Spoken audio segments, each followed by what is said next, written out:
सौतेली माँ की कहानी। एक दिन एक ब्राह्मण ने अपनी पत्नी को अपने बिना खाना खाने से मना किया ताकि कहीं ऐसा ना हो कि वह बकरी बन जाए। इसके जवाब में उसकी पत्नी ने भी उससे यही कहा कि वह भी उसके बिना खाना नहीं खाएगा ताकि वह कहीं चिता न बन जाए। दोनों राजी हो गए। इस तरह काफी दिन निकल गए और दोनों में से किसी ने अपना वादा नहीं तोड़ा। दोनों एक दूसरे के साथ ही खाना खाते थे, पर एक दिन उस ब्राह्मण की पत्नी ने अपने बच्चों को खाना देते समय उस खाने में से चखने के लिए एक और खुद खाकर देख लिया। उस समय क्योंकि उसका पति वहां था नहीं, सो उसकी पत्नी तुरंत एक बकरी बन गई। जब वह ब्राह्मण घर आया तो उसने देखा कि एक बकरी उसके घर के चारों तरफ घूम रही है। यह देखकर वह बहुत दुखी हुआ, क्योंकि वह तुरंत ही जान गया कि वह बकरी और कोई नहीं बल्कि उसकी अपनी प्यारी पत्नी थी। उसने उसको अपने घर के आंगन में बांध दिया और उसकी बड़ी सावधानी से सेवा करने लगा। कुछ साल बाद उसने दूसरी शादी कर ली, पर उसकी दूसरी पत्नी उसकी पहली के बच्चों के साथ बिल्कुल भी व्यवहार नहीं करती थी। वह तो उसको खाना भी बहुत कम देती थी। वे बच्चे बेचारे बहुत परेशान रहते थे।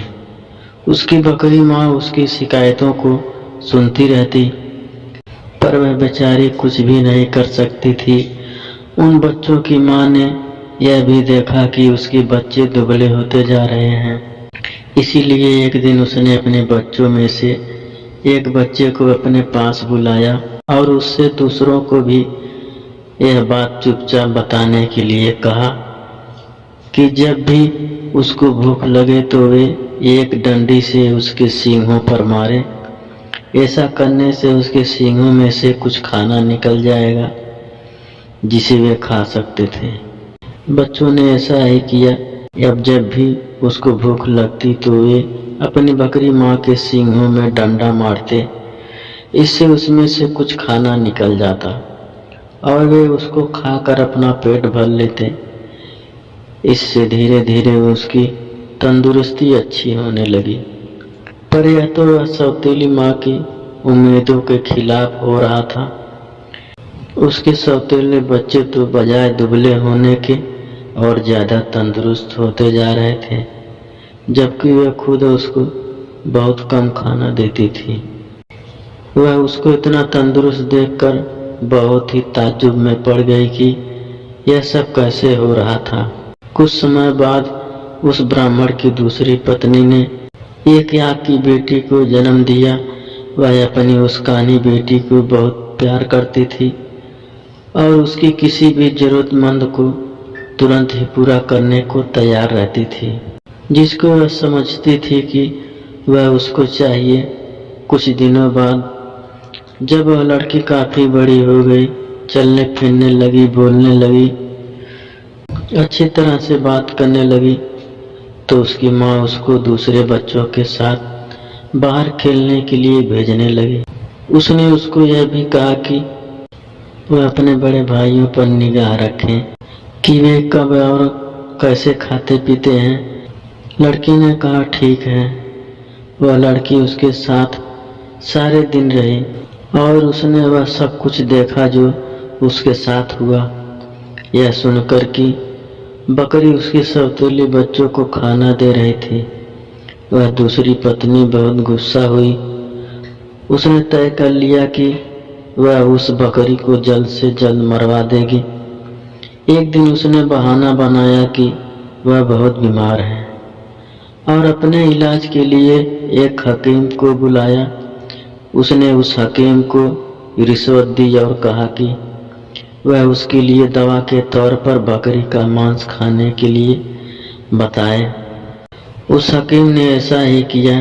ब्राह्मण अपनी पत्नी की बीमारी के लिए बहुत ही चिंतित था और हालांकि वह बकरी को बिल्कुल मारना नहीं चाहता था, फिर भी वह अपनी दूसरी पत्नी को ठीक करने के लिए उस बकरी को मारने के लिए तैयार हो गया।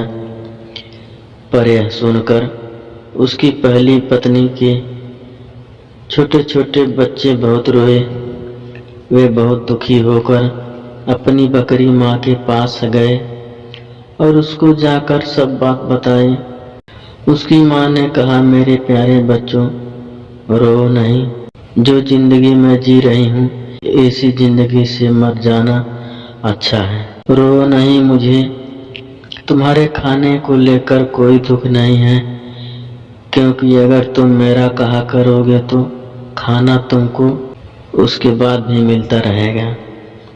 मेरे मरने के बाद तुम लोग मेरी हड्डियां इकट्ठी कर लेना और उसको किसी ऐसी जगह दबा देना जहां उनको कोई ढूंढ न सके। फिर जब भी तुमको भूख लगे तो तुम वहां आ जाना, तुमको वहां खाना मिल जाएगा। उसको यह सलाह बड़े समय दे दी थी, क्योंकि जैसे ही उसने अपनी बात खत्म की और उसके बच्चे वहां से गए कि तभी एक कसाई अपना बड़ा सा चाकू लेकर वहां आ पहुंचा और उसने उस बकरी को मार दिया। उस बकरी के शरीर को टुकड़ों में काटकर पका दिया गया। ब्राह्मण की पत्नी ने उस बकरी का मांस को खाया, पर बच्चों को केवल हड्डियां ही मिली। बच्चों ने उन हड्डियों का वही किया जो उनकी बकरी माँ ने उनसे करने के लिए कहा था। उन्होंने उसकी हड्डियां एक ऐसी जगह दबा दी जहां उन्हें कोई ढूंढ नहीं सकता था। जब उनको खाने की जरूरत होती तो वे वहां जाते और उन हड्डियों से खाना मांग लेते और उनको खाना मिल जाता। सो अब उनको फिर से खाना रोज और खूब मिल रहा था। अब वे भूखे भी नहीं रहते थे। उनकी तंदुरुस्ती फिर से ठीक होती जा रही थी। उस बकरी के मर जाने के कुछ समय बाद ब्राह्मण की पहली पत्नी की एक बेटी पानी के नाले में अपना चेहरा धो रही थी कि उसकी नाक की लौंग खुल गई और पानी में गिर गई। एक मछली पानी के साथ साथ उसको भी पी गई। अब हुआ यह कि एक मछुआरे ने वह मछली पकड़ ली और राजा के रसोइयों को बेच दी। रसोइयों ने जब उस मछली को पकाने के लिए काटा तो उसको यह देखकर बड़ा आश्चर्य हुआ कि उसके अंदर तो नाक की एक लौंग थी। वह उसको लेकर राजा के पास गया तो राजा को भी उससे रुचि हो गई। राजा ने अपने राज्य में यह गुनादी पिटवा दी कि जिस किसी की भी नाक की लौंग खो गई हो वह उसको राजा से आकर ले जाए। कुछ ही दिनों में उस लड़की का भाई राजा के पास आया और बोला कि वह नाक की लौंग उसकी बहन की थी। उसकी यह नाक की लौंग उसका चेहरा धोते समय नाले में गिर पड़ी थी। राजा ने उस लड़की को बुलाया तो वह उसकी सुंदरता और अच्छा व्यवहार देखकर इतना प्रभावित हुआ कि उसने उससे शादी कर ली और उसके परिवार की भी खूब सहायता की।